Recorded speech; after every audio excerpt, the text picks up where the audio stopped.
Bem-vindos a mais um Quarta Forense. O caso de hoje foi sugerido por uma inscrita do canal.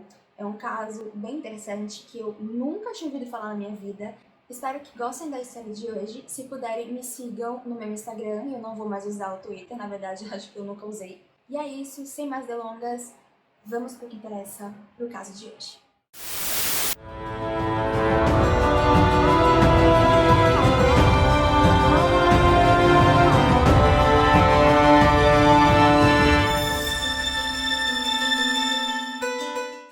Andréia Gomes Pereira Amaral era filha do segundo casamento de Antônio da Silva Amaral com Deolinda Gomes Pereira Amaral. O casal também tinha outro filho caçula, O Antônio tinha outros filhos do primeiro casamento, mas com a Deolinda ele tinha outro filho caçula chamado Rodrigo e provavelmente na época dos fatos ele tinha 2 anos de idade, 1 ano e meio, 2 anos por aí. O Antônio, o pai dos dois, do Rodrigo e da Andréia, ele era um empresário português muito bem sucedido. Ele tinha cerca de 50 propriedades no estado de São Paulo, tinha uma avícola, tinha várias propriedades. E eles tinham uma estabilidade financeira muito boa, eles moravam em um triplex, uma casa de 3 andares, e na época eles pertenciam à classe média alta. Casos mais antigos brasileiros muito dificilmente eram documentados, Então esse caso que aconteceu em 1994, você já deve imaginar que foi bem difícil para mim pesquisar sobre ele. Quem assistiu o vídeo do Vampiro de Monte Santo sabe do que eu tô falando. Se você não assistiu, eu vou deixar o link aqui para você não ter uma desculpa.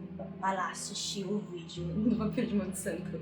Ele é bem interessante também, eu garanto. Então, eu não consegui encontrar praticamente nada da infância da Andréia. O pouco que foi falado é que ela sempre foi uma criança muito doce, mas muito introvertida.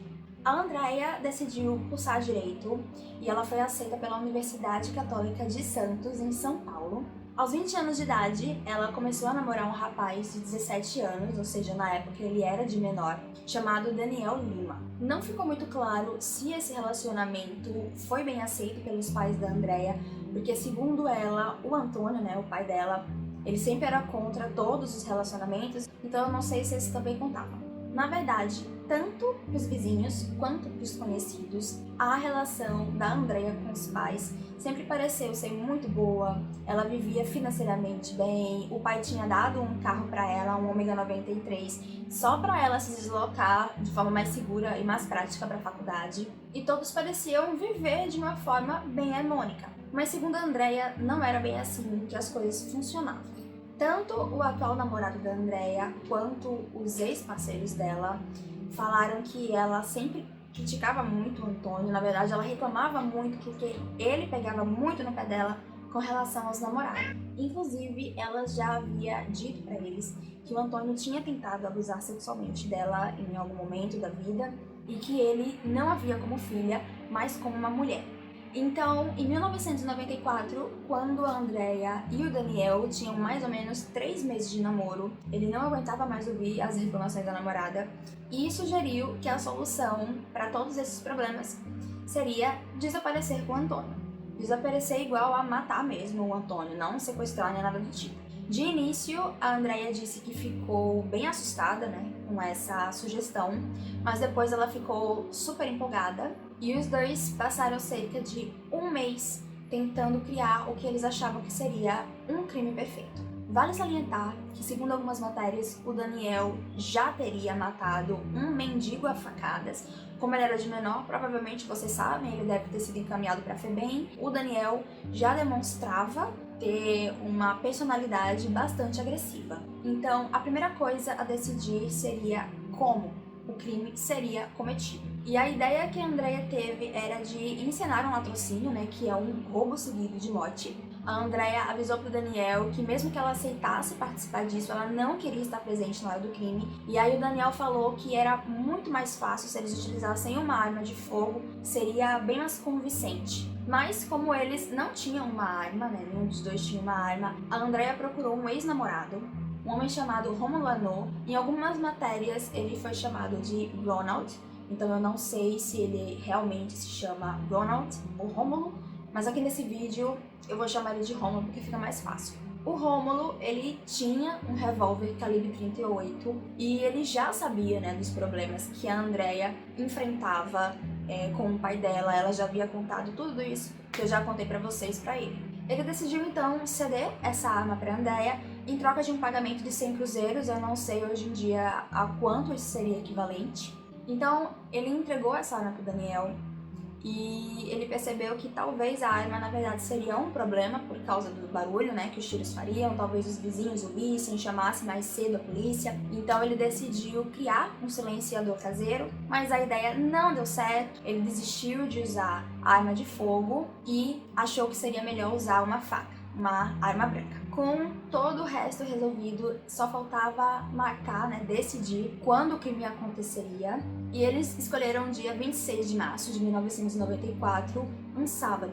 A Andrea decidiu colocar diazepam na cerveja do pai e no café da mãe, mas mesmo assim o Antônio acabou acordando bem antes do que eles esperavam, e com medo que o plano desse errado, que o Antônio reagisse e eles fossem pegos, remarcaram o plano para 3 dias depois, no dia 29 de março. Tentando evitar que essa segunda tentativa falhasse também, eles decidiram não confiar mais no diazepam ou outro calmante e mudaram o plano. Eles entraram em contato com o Rômulo e pediram que ele ligasse para Deolinda, né, a mãe da Andrea, e que distraísse ela no telefone para que o Daniel entrasse em casa e se escondesse embaixo da cama da Andrea.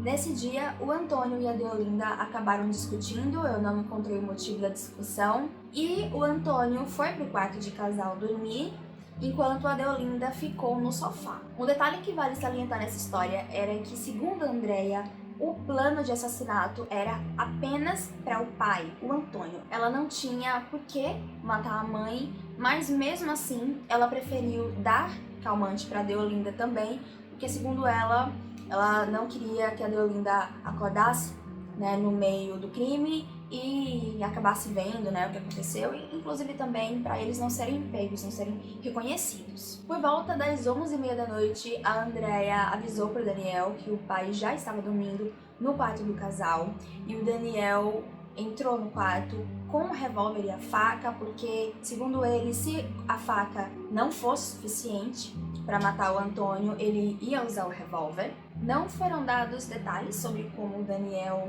matou o Antônio, mas ficou um pouco claro que foi uma morte bastante violenta, porque o colchão, né, os lençóis, eles ficaram banhados em sangue. O Daniel chegou a olhar mais de uma vez, né, garantir que o Antônio realmente estava morto. E depois ele foi até a sala conversar com a Andrea, porque, segundo ele, era muito arriscado deixar a Deolinda viva, porque ela ia ver a quantidade de sangue no colchão e eles não iam saber explicar.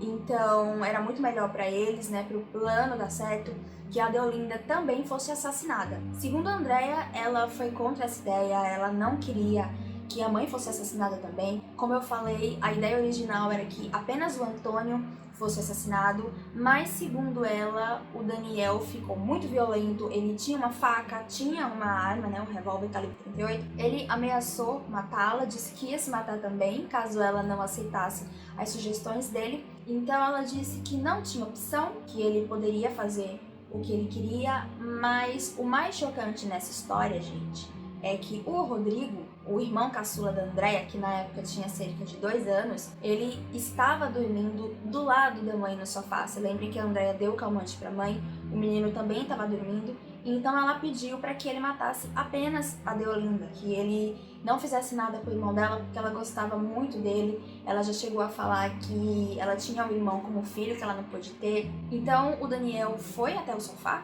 onde a Deolinda estava dormindo. Algumas matérias dizem que ele deu 12 facadas no pescoço dela, outras dizem que ele deu pelo menos 25, não sei qual das duas versões é a correta, mas enfim, 12 facadas, 12 ou 25 são muito mais do que o necessário para você matar uma pessoa. A Deolinda acordou no meio da agressão, ela começou a gritar, obviamente. Infelizmente, o Rodrigo acordou com os gritos da mãe e ele presenciou toda a cena. E eu fico super chateada de pensar o que essa criança presenciou. Mesmo que ele tivesse 2 anos de idade, mesmo que ele não entendesse bem o que aconteceu, eu não acredito que uma pessoa que passa por um trauma desse não leve isso adiante. Eu fico realmente muito chateada, muito chocada com essa situação. O próximo passo, então, era se livrar dos corpos.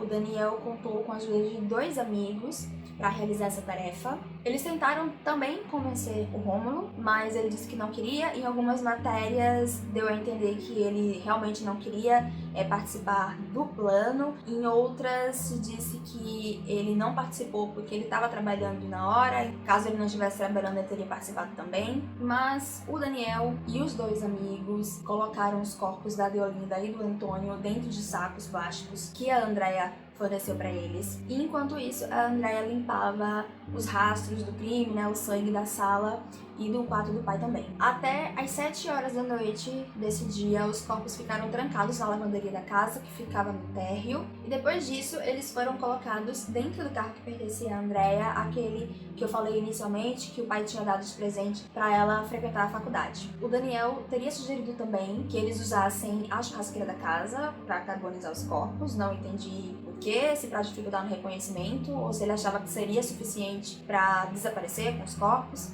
Mas a Andrea foi contra e eles decidiram levar o plano adiante. Eles dirigiram até a Lemoa, um bairro industrial à beira da Via Anchieta, e deixaram os corpos lá até as 4 da manhã do dia seguinte, quando cavaram covas e enterraram os 2. Lembrando que o descarte dos corpos foi feito apenas pelo Daniel e os 2 amigos, mas nesse meio tempo existe uma divergência nas matérias sobre o que a Andrea estaria fazendo. Algumas fontes dizem que ela foi visitar 2 tias, irmãs da Deolinda, e contou para elas que estava muito preocupada, porque achava que o pai tinha matado a mãe e fugido. Inclusive, nessa versão, a polícia teria chegado a pedir um mandado de busca contra o Antônio. Uma outra versão, que eu acho que é a verdadeira, porque eu consegui encontrar bem mais detalhes, diz que ela passou na casa de uma tia chamada Ana Maria, mas essa tia era irmã do Antônio, e não falou sobre a morte da mãe. Ela disse que estava muito preocupada porque os pais haviam desaparecido. Segundo ela, a Deolinda teria recebido um telefonema de um desconhecido, avisando que o Antônio teria um caso extraconjugal, eles teriam brigado, e a Deolinda teria saído de casa pela tarde,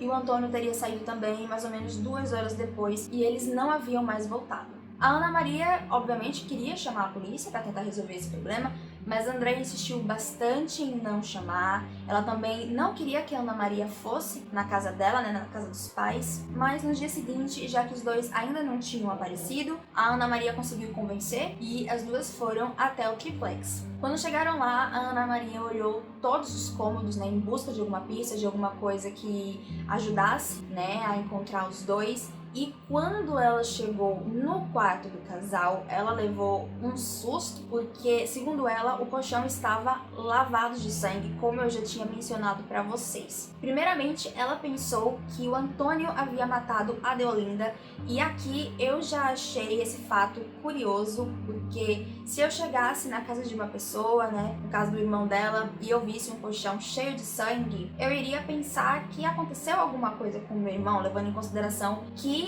a relação deles parecia ser harmoniosa, né, como eu encontrei nas matérias. Eu achei curioso ela ter pensado esse tipo de coisa do irmão, né, que ele seria capaz de matar a própria esposa. Mas a Andrea negou completamente, né, essa sugestão da tia. Ela disse que o sangue era da mãe, mas por causa de um aborto que ela teria feito 4 dias antes. Obviamente, a Ana Maria achou essa história muito esquisita e chamou a polícia. E claro, quando a polícia chegou no triplex, eles perceberam que aquilo só poderia ter sido um assassinato. Dias depois, numa sexta-feira, eles também receberam um telefonema anônimo, né, de um vizinho, provavelmente, que disse que viu o Daniel, o namorado da Andrea, andando com o carro dela naqueles dias em que supostamente o sumiço aconteceu. O Daniel fazia 8ª série na época, ele estudava em um colégio do estado, e por causa da ligação anônima e de outros fatos também, a polícia foi procurar ele em casa e ele acabou confessando o crime. Como ele era de menor,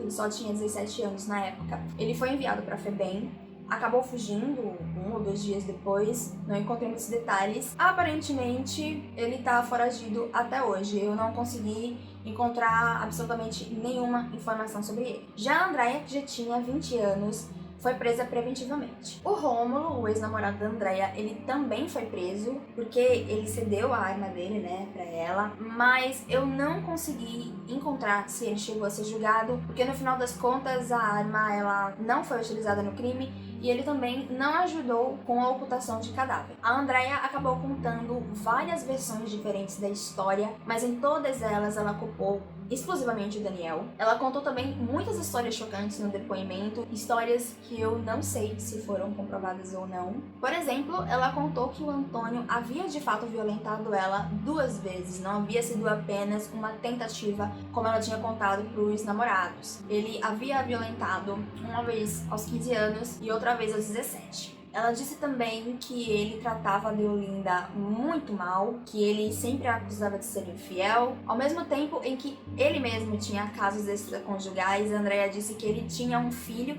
com uma funcionária da avícola da família. Contou também que a Deolinda teria sido obrigada a abortar cerca de 8 vezes e que um desses abortos não teria dado certo, a criança chegou a nascer e o pai teria matado essa criança, estrangulada, enforcada, eu não sei, mas ele teria matado a criança e teria enterrado o corpo dela no terreno da casa. Segundo as minhas pesquisas, depois disso a polícia realmente fez buscas no terreno da casa e eles encontraram um feto enterrado, mas eu não sei se foi feito algum exame, eu não sei que fim levou essa história. Ela disse também que aos 16 anos ela chegou a engravidar de um namorado, não ficou claro se do Rômulo ou se de outro namorado, e o pai teria ficado com tanta raiva que ele chutou a barriga dela e ela perdeu a criança. Enfim, ela contou muitas coisas, mas como eu falei, eu não encontrei nenhuma confirmação de que nada disso tenha sido verdade ou não. A Andrea foi condenada a 25 anos por homicídio duplamente qualificado, por motivo torpe, ou seja, sem motivo justificável, e por ter impossibilitado as vítimas de se defenderem. Alguns advogados tentaram alegar que ela tinha problemas psicológicos, mas o pedido não foi aceito. No ano 2000, ela saiu para passar o Dia dos Pais com a família, chega a ser até engraçado, e ela não voltou mais. Ela acabou sendo presa novamente posteriormente por estelionato, e os advogados dela alegaram que ela havia fugido do presídio porque ela sofria muitas ameaças, ela sofria muitas agressões das presidiárias, porque as pessoas que cometem crimes contra os pais geralmente são repudiados pelos presos. Dizem até que ela foi obrigada a fazer uma tatuagem no presídio, dizendo que ela era assassina de pai e mãe ou alguma coisa do tipo. Em 2008, a Andrea foi libertada.